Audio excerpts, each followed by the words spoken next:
Okay, so what if I told you one of the most powerful superfoods you can possibly eat can be grown right on your kitchen counter in just 5 days, for pennies? Well, today we are doing the ultimate deep dive into the tiny but absolutely mighty broccoli sprout. So what's all the hype about? It really all boils down to this.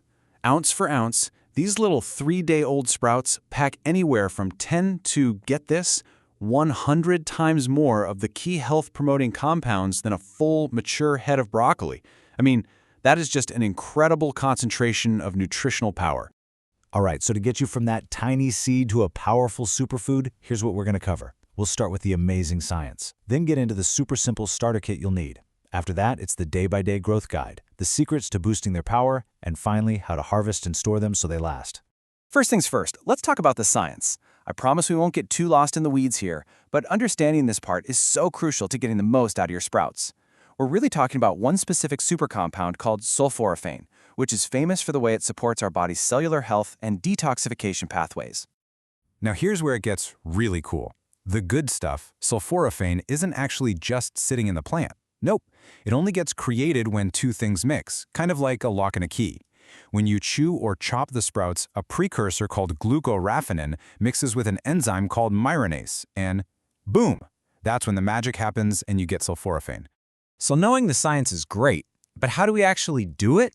Well, we gotta grow them. This brings us to your sprouting starter kit. And you're gonna love how ridiculously simple it is to set up your own little kitchen lab. That's it. Seriously, this is the entire list.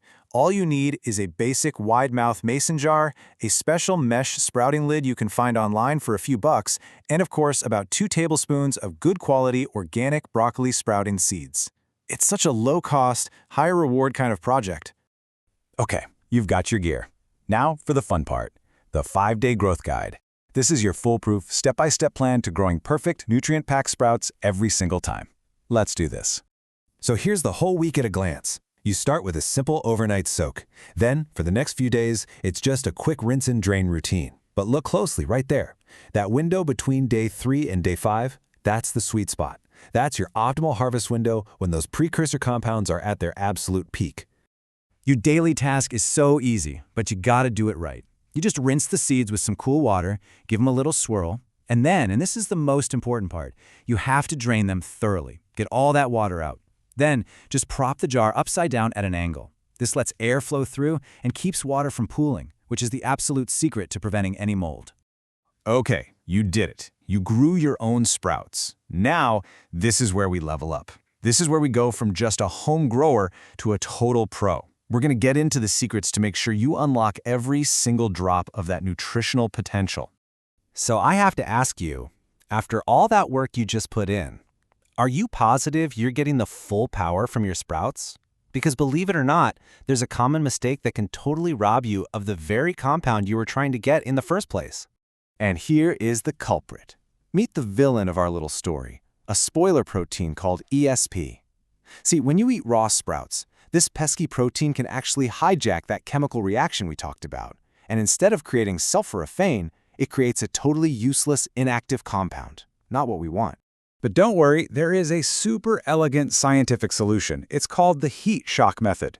You just heat some water to a very, very precise 70 degrees Celsius, that's 158 Fahrenheit, and submerge your sprouts for exactly 10 minutes. What this does is pretty amazing. It knocks out that bad spoiler protein, but it leaves the good enzyme, myrosinase, totally unharmed and ready to work. Precision is everything here. And the reward for this one extra step? Oh, it is massive. Research shows that this simple 10-minute trick can increase your final sulforaphane yield by about 3.5 times. That is an unbelievable return on your investment. Okay, but what if you mess up? What if you accidentally overheat the water and kill the good enzyme too?